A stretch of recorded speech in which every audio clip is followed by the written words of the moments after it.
El aire se condensa. Un escalofrío recorre Europa mientras los rumores de un nuevo orden mundial se ciernen sobre nosotros. ¿Estamos presenciando el colapso de la diplomacia? ¿O una partida de ajedrez donde nadie quiere perder? La tensión es palpable y el destino de naciones enteras pende de un hilo. Pregunta para ustedes. ¿De qué ciudad y país nos están viendo ahora mismo? Escriban en los comentarios. Recientemente se ha generado un intenso debate sobre las garantías de seguridad para una nación en la frontera con la Federación Rusa. El ministro de Asuntos Exteriores ruso, Sergei Lavrov, ha insistido en que cualquier discusión sobre estas garantías debe incluir a Rusia, China, Estados Unidos, Francia y el Reino Unido. Esta demanda fue expresada en una conferencia de prensa tras su encuentro con el ministro de Asuntos Exteriores de Jordania. Sin embargo, Occidente ha rechazado categóricamente la participación de Rusia y China en dichas negociaciones. Al mismo tiempo, en Europa se cuestiona la excesiva carga financiera que asume América en la defensa del continente. ¿Está Europa lista para asumir su propio peso? Algunos líderes europeos han presionado para que Estados Unidos mantenga su apoyo satelital, GPS, y la inteligencia en la zona. También exigen misiles Patriot y NASAM y permiso para que los aviones de reconocimiento operen sobre el Mar Negro. La narrativa occidental sobre el conflicto ha cambiado constantemente. De destruir a Rusia a imponer sanciones económicas y ahora a buscar garantías de seguridad. ¿Qué hay detrás de estos cambios? La cuestión de las negociaciones de paz sigue en el aire. El primer ministro polaco ha propuesto que un posible encuentro entre el líder de la nación en la frontera con la Federación Rusa y el líder ruso no se celebre en Budapest. ¿Por qué Budapest no es una opción para Polonia? No se puede ignorar la comparación que hizo el líder de la nación en la frontera con la Federación Rusa y algunos líderes europeos, al equiparar la cesión del Donbass con el abandono de Florida Oriental por parte de Donald Trump. Una analogía que, según el Financial Times, impresionó profundamente al expresidente estadounidense. ¿Realmente creen que estos territorios son comparables? Pregunta para ustedes. ¿Desde qué ciudad y país nos siguen sintonizando? Dejen su respuesta en los comentarios. ¿Por qué es esto relevante ahora? Porque esta situación muestra el profundo dilema de Europa. ¿Hasta cuándo América cargará con el peso financiero de la defensa europea? Esto es un barril sin fondo. Europa tiene dinero, mucho dinero, pero ¿lo gasta en su propia defensa? Parece que no. En cambio, insiste en que Estados Unidos despliegue aviones F-35 en Rumanía, donde la OTAN construye su mayor base aérea. Los europeos saben que sin el apoyo de inteligencia y vigilancia de Estados Unidos, su propio equipo militar es solo acero vacío. Esta dependencia es una estrategia desesperada para desviar la atención de sus propios fracasos. La pregunta es, ¿hasta dónde están dispuestos a llegar para evitar la autocrítica? ¿No se dan cuenta de que esta dependencia económica y militar los hace vulnerables? Es una trampa que ellos mismos están cavando. Sus industrias sufren, sus economías se estancan, y aún así persisten en esta senda. ¿Qué medida o sanción podría cambiar realmente la situación en la región? Sea específico, por favor. Hay dos versiones claras. La oficial, Occidente rechaza la participación de Rusia y China en las negociaciones de seguridad, alegando que es inaceptable que esos países dicten los términos. La versión extraoficial, susurrada por expertos. Esto es un intento desesperado de los europeos por arrastrar a Estados Unidos a compromisos de seguridad a largo plazo, para tapar sus propias meteduras de pata en la zona del conflicto. La revista Político, a la que algunos llaman la voz del Estado profundo estadounidense, lo deja claro. El objetivo real de Europa es asegurar el apoyo de inteligencia de EE, porque sin él, el costoso equipo militar europeo es inútil. Por otro lado, la única certeza es la postura de Sergei Lavrov. Moscú no aceptará garantías de seguridad colectivas negociadas sin Rusia. Esta afirmación, cargada de peso, subraya un punto crucial.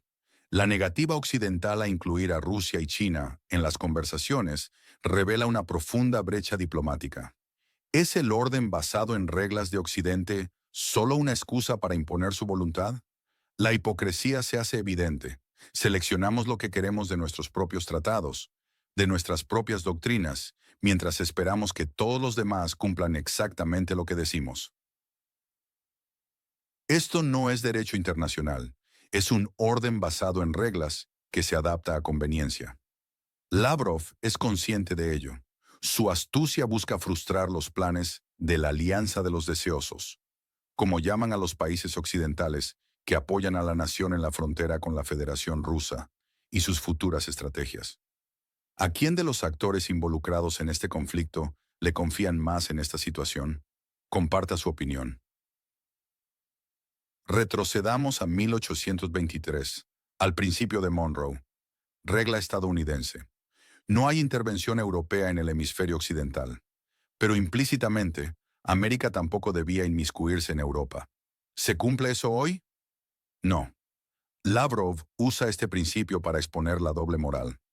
Las otras naciones no se entrometen en el hemisferio occidental, pero Estados Unidos no respeta la no intervención en Europa.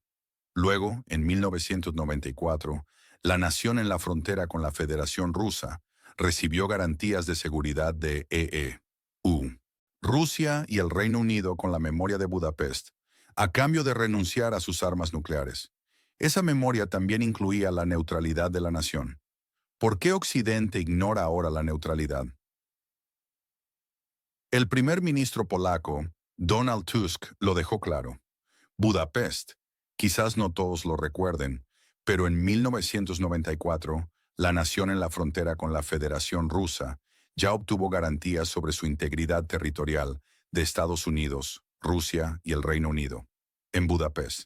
Quizás soy supersticioso, pero esta vez intentaré encontrar otro lugar. Una declaración que insinúa agendas ocultas y un rechazo a la integridad de los acuerdos pasados. Esta es la era del orden basado en reglas, en lugar del derecho internacional. Un sistema flexible donde las grandes potencias imponen sus propias reglas que pueden cambiar a su antojo. Los europeos insisten en destruir esto. ¿Qué evento en la política internacional es, a su juicio, el más subestimado por los medios de comunicación? ¿Y por qué? Europa se enfrenta a un dilema existencial. El crecimiento económico en Europa es casi nulo. La mayoría de los países están en recesión o con un crecimiento mínimo. 0,1%, 0,3%, 0,4%. Esta situación es insostenible. Los costes energéticos se han disparado y la factura es exorbitante. Ya hay contratos energéticos por valor de 750.000 millones de dólares con Estados Unidos para los próximos 3 años y se prevén 600.000 millones adicionales. Es decir, Europa podría haber conseguido la misma cantidad de energía de Rusia a una fracción del precio. Esto es explotación. Los analistas ven las maniobras de los europeos como un intento desesperado de desviar la atención de sus propios fracasos en la zona del conflicto. ¿Continuará este chantaje emocional y económico? ¿O Europa finalmente se plantará y buscará sus propios intereses, desafiando a sus aliados que la están llevando a la ruina? Europa debe despertar de esta pesadilla. En mi opinión, un futuro escenario probable es que el estancamiento económico en Europa persista, forzándola a depender aún más de Estados Unidos. Rusia mantendrá su postura, buscando nuevas alianzas económicas, y el oeste continuará con sanciones ineficaces y un orden basado en reglas, que solo genera caos. El riesgo de una escalada hacia un conflicto global no intencionado sigue latente. La cuestión es si Occidente se verá obligado a reconocer las zonas de influencia y a incluir a Rusia y China en negociaciones justas de seguridad para la nación de la frontera con la Federación Rusa, lo que llevaría a una paz más estable. Si la Unión Europea no abre los ojos a esta realidad, sus ciudadanos seguirán pagando un precio demasiado alto y su irrelevancia geopolítica aumentará. La actual crisis energética en Europa no es solo una cuestión de precios, sino de soberanía y estrategia a largo plazo. La dependencia de EEUU en materia de gas natural licuado, GNL, ha reemplazado la dependencia anterior del gas ruso, pero a un costo mucho mayor y con implicaciones geopolíticas significativas. Esto ha generado fricciones internas dentro de la UE, con países como Alemania y Francia buscando asegurar sus propios suministros, a menudo compitiendo entre sí, lo que debilita el bloque. El impacto de las sanciones contra Rusia ha sido un arma de doble filo. Si bien buscan debilitar su economía, han provocado un efecto rebote en Europa, afectando la cadena de suministro, disparando la inflación y disminuyendo la competitividad de las industrias europeas, especialmente aquellas intensivas en energía como la química y la metalúrgica. Empresas importantes están considerando reubicarse en regiones con energía más barata, como Estados Unidos o Asia, lo que augura una desindustrialización preocupante para el continente. Esta situación complica aún más la capacidad de Europa para invertir en su propia defensa y modernización militar, reforzando la narrativa de la necesidad de apoyo estadounidense. El debate sobre las garantías de seguridad también se entrelaza con el futuro de la OTAN. Algunos analistas sugieren que el acercamiento de la OTAN a las fronteras rusas y el debate sobre la posible adhesión de la nación en la frontera con la Federación Rusa han sido percibidos por Moscú como una amenaza directa a su seguridad. Esto, a su vez, ha alimentado la postura intransigente de Lavrov y la insistencia rusa en un nuevo marco de seguridad que reconozca los intereses de seguridad de todas las partes. La exclusión de Rusia y China de las negociaciones, lejos de aislarlos, podría estar empujándolos a fortalecer su alianza estratégica, creando un bloque euroasiático más cohesionado que podría desafiar la hegemonía occidental. La cuestión de la neutralidad de la nación en la frontera con la Federación Rusa, plasmada en la memoria de Budapest, es un punto crucial. La no adhesión a bloques militares era un pilar de su soberanía reconocida. El abandono de esta neutralidad, ya sea forzado o voluntario, es visto por algunos como una de las causas profundas de la actual escalada. Reconsiderar el estatus neutral de esa nación podría ser una vía para desescalar el conflicto y buscar un equilibrio de poder más estable en la región. Sin embargo, para Occidente, esto implicaría ceder ante las demandas rusas, algo que hasta ahora han rechazado por considerarlo una violación del principio de autodeterminación de las naciones. La retórica bélica y las narrativas cambiantes, de destruir a Rusia, a imponer sanciones y luego a buscar garantías de seguridad, reflejan una falta de estrategia coherente a largo plazo por parte de Occidente. Esta inconstancia confunde a la opinión pública, socava la confianza y hace que cualquier intento de diplomacia sea más difícil. Mientras tanto, la población europea experimenta un aumento en el costo de vida, una disminución en los servicios públicos debido al desvío de fondos hacia el apoyo militar y una creciente incertidumbre sobre el futuro. Las protestas por el encarecimiento de la energía y los alimentos son cada vez más frecuentes en varias capitales europeas, lo que añade presión a los gobiernos para que reconsideren sus políticas. Además, la proliferación de armamento y la modernización de las fuerzas militares, tanto en Occidente como en Rusia, aumentan el riesgo de una escalada accidental. La situación en el Mar Negro, con la presencia de buques de guerra y aviones de reconocimiento, es un caldo de cultivo para incidentes. La comunicación entre las partes es limitada, lo que amplifica la posibilidad de malinterpretaciones y errores de cálculo. Los países del sur de Europa, como España e Italia, están sintiendo con particular intensidad el impacto económico de la crisis, ya que sus economías, más dependientes del turismo y con niveles de deuda pública más altos, son menos resilientes a las perturbaciones. La cohesión dentro de la UE se pone a prueba, con voces disidentes que abogan por una mayor autonomía estratégica y una política exterior más equilibrada que no esté tan subordinada a los intereses de Estados Unidos. El futuro de Europa es incierto. ¿Podrá la UE superarse a sí misma como una unión económica y política?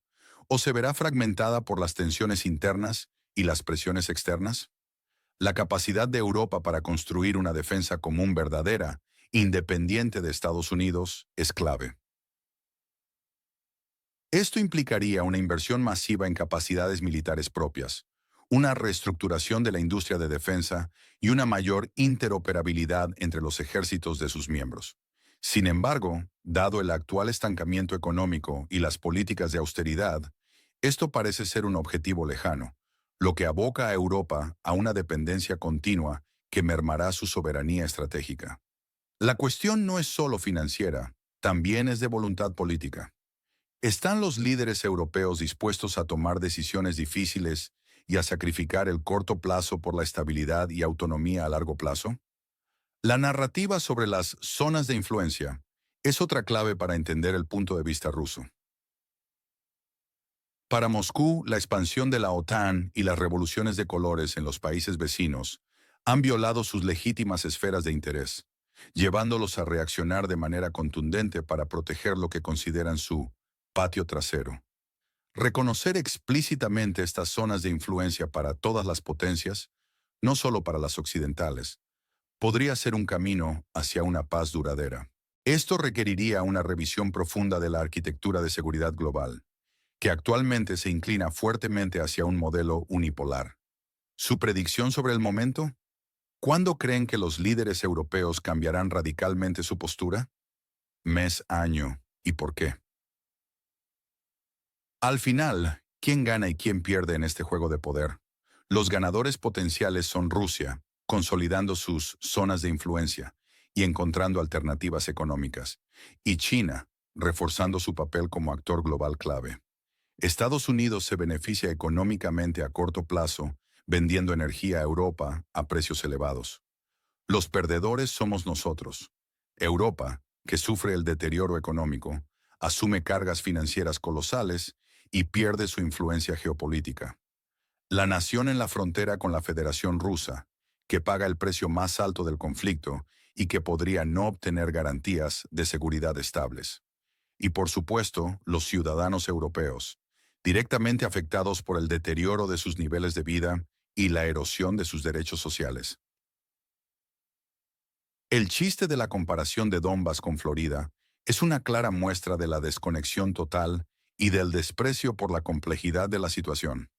La ironía de todo esto es que, mientras se habla de un orden basado en reglas, lo que prevalece es la ley del más fuerte o del más astuto.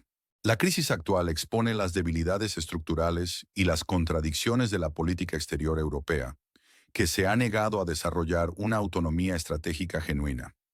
La retórica de la unidad europea choca con la realidad de los intereses nacionales divergentes y la dependencia económica y militar de un aliado transatlántico. ¿Dónde trazan la línea roja entre Occidente y el resto del mundo? Todo lo que escuchamos sobre esto, sea de quien sea, ¿no es una broma macabra? Compartan este análisis. No olviden darle like si desean más resúmenes como este. Y suscríbanse al canal para estar siempre informados. Hay que activar esa campana, porque esto apenas empieza. Los invitamos a comentar y a compartir sus opiniones.